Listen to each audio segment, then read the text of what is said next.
That brings us to public comment.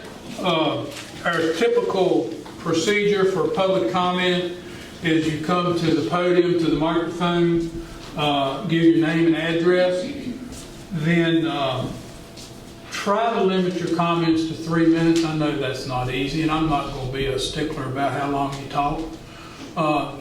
We may, after 10 or 15 minutes, ask you if you could sit down.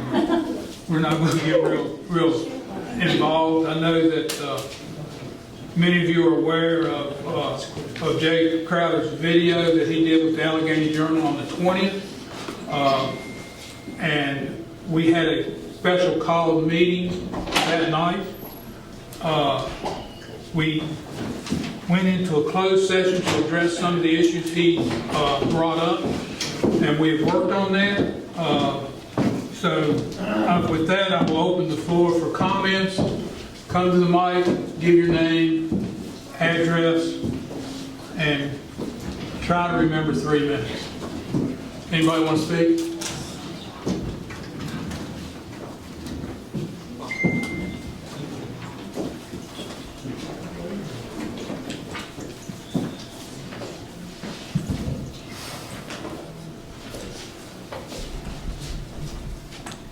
My name is Janet Kidd.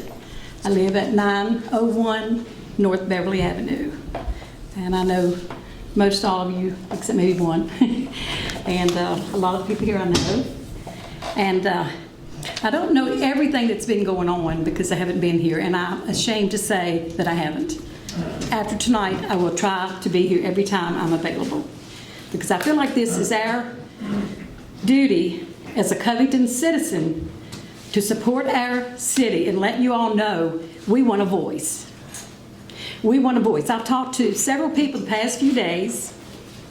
I don't know a lot of this stuff verbatim. I'm sure the person that told me is telling the truth because more than one person has said it. That there have been several people that have quit. There have been several people that have been talked to very badly. And we understand that some of these people that quit said they went to another job that paid more money, but when it was checked on, they took a job paying less money to get away from City Hall. Now, that doesn't say a lot for Covington. I hate to say that I'm kind of a little bit ashamed of Covington the past little while.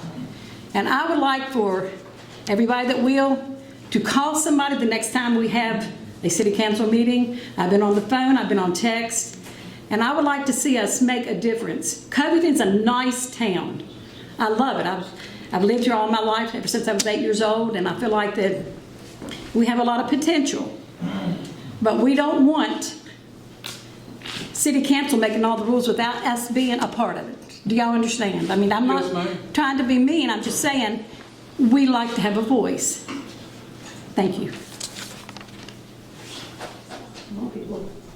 As I said, when Mr. Crowder did the interview, he had called each and every member of council prior to that interview.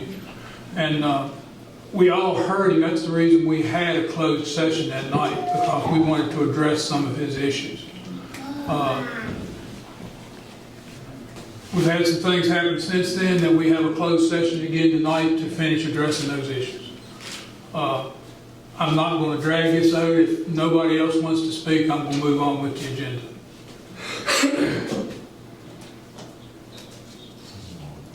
So the next item on the agenda is to consider an appointment to the Total Action for Progress, the TAP board, and this is the Roanoke appointment. We have Mr. Carson serves on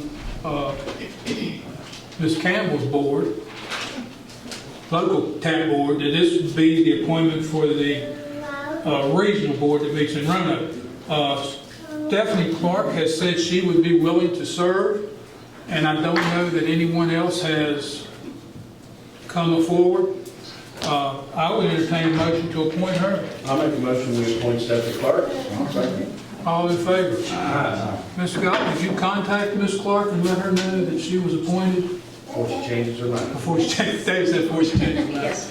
Unfinished business, we do have an ordinance resolution, not an ordinance, 2204. It's appropriation resolutions from the general fund for Parks and Recreation litter grant for $2,159.34. This is a pass-through BD? I see it's no match. It's a pass-through with no match. In FY '20, we received $4,700 for this. Last fiscal year, we received $5,300, so we budgeted $5,400, and we've received the grant. It's a tad over $7,500. So this is the additional dollars Oh, okay. to increase what you have in your budget. It doesn't cost the city anything at all. These are state dollars with no match required.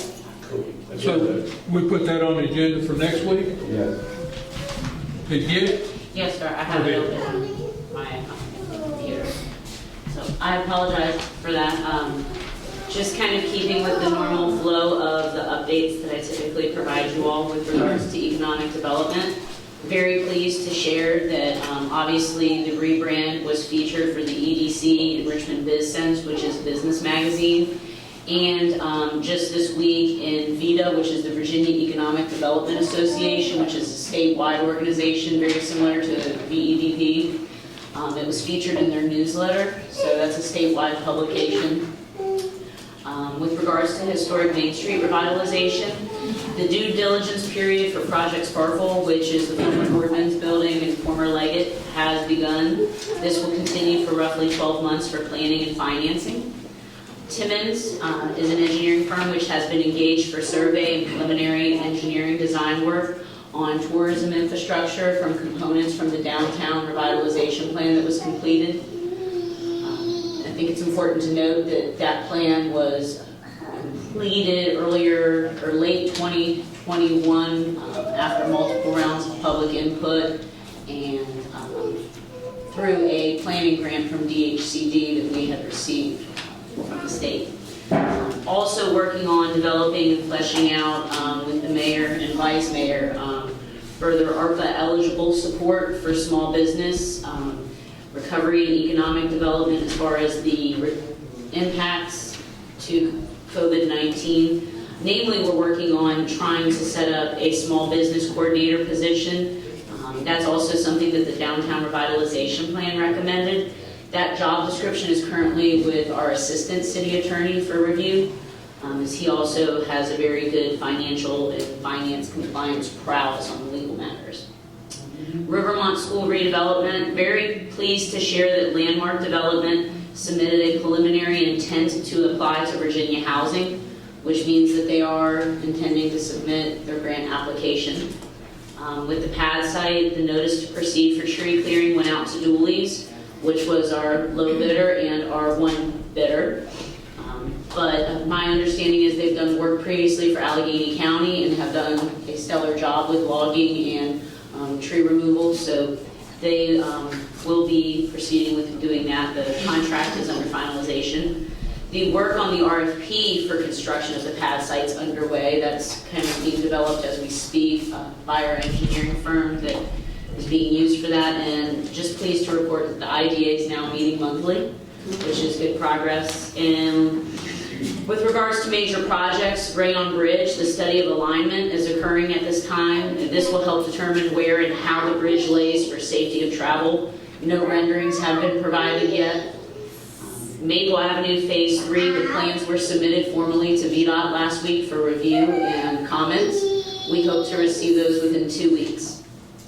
And with regards to joint service efforts with inmate housing, last Thursday I met with the administrators from Lexington, Bath, and Allegheny on the inmate overcrowding and inmate housing here in our region as well as in the Rockbridge region, as well as discussing the Marcus Alert, which is an unfunded mandate.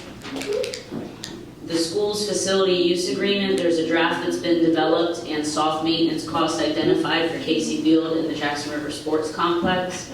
I actually believe that Mr. Eric from the school board is giving a presentation to the Allegheny County Board of Supervisors this evening. I hope to have a potential draft agreement to share with council and the schools committee soon. And we also had a productive school's budget meeting today. The mayor, myself, our head of finance, the school's head of finance, superintendent, and the chair of the school board. So that was a productive meeting. And last but not least, the notice to proceed for demolition of Nettleton property is going to be issued this week, so that's good progress in cleaning up our own properties. And if there are any questions, happy to answer them. No questions. Once the notice to proceed and the contractor starts, our recycling program will be limited to weekends. Yes, sir. Because they'll be working on the demolition. Yes, sir, and once that work commences prior to, we'll have probably a 2-week notice out as far as PSAs, public service announcements. We'll put something in the paper, we'll send out press releases, and we'll also notify the other localities of that impact. Because it is a happening place over there. Yeah, Any it's time of busy. day. It's busy. Janet, I want to thank you for speaking. I should have thanked you when you finished, and I apologize for that. It's always good to see you. Really glad y'all are here tonight. I appreciate your interest. I was talking to Susan a little bit ago, and I used to have a district meeting once a month. And the district meeting before COVID, I haven't done one since we were with COVID, but I had 3 people that always came. I knew who those 3 people would be, and they always had something to tell me. But out of a district the size of mine, 3 people is not a whole lot of input. And we need people to come and share what they think and how they feel. As listening to Crystal, some of the things that she said, I'm sure sound like Greek to some people. When she's talking about ARPA funds, that's the American Recovery Plan from the federal government that has given us money to do some things to help to mitigate the COVID impact we've had. One of the things she mentioned tonight is we're going to be able to hire a small business person to help small businesses that have been impacted by COVID, small businesses that are interested in starting a business. We'll be able to use some of that money for that. That's just one of the things that she talked about, but there were I heard so many acronyms that, if you're not here a lot and you don't know what's going on, when you hear ARPA, you throw your hands up, so what the heck does that mean? And it's the American Recovery Plan. And if there's anything else you have questions about, anybody on council can answer you. Ms. Nice is available for questions about what we've talked about tonight. But I just wanted to say that. In council, do any of you have any new business? Well, to add to what Ms. Kidd said, I love seeing this many people. Fortunately, it seems like we only see this number of people at a time of controversy. We meet the first 2 Tuesdays every month, 6:30. Now, coming up in probably March, April, May with the budget, we'll be meeting weekly, so come out and join us for that too, much to my wife's chagrin. But no, we love to hear input, other than the bad stuff, because that's the only way we get to hear. I used to do district meetings. Unfortunately, I had 2 people that would show up to mine. One's passed and one can't come out anymore. So I had to stop them because it was me. And I talk to myself enough as it is. Since So you brought it back up, can I have 3 minutes? Yes, ma'am.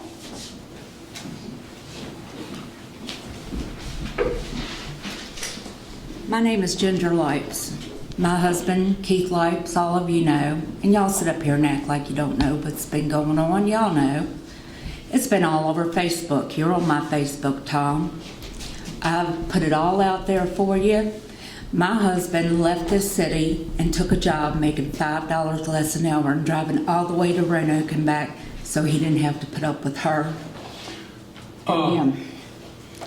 And I appreciate you coming to speak. I didn't But say anything bad. I'm telling the truth. It is you gotta her. Be careful how you. And what you know say. it was her. And we're aware. And like I said, we heard Jay's complaints. We heard Jay's concerns. We had a closed session the 20th, and on the 20th, my mother passed that morning on the 20th, and I thought Jay's list of grievances was important enough to not cancel that meeting. Well, why don't you that's look how at what's going serious on I with our take it. water plant? Y'all are not taking anything seriously. Well, thank you. You ignore it. And our good police officers.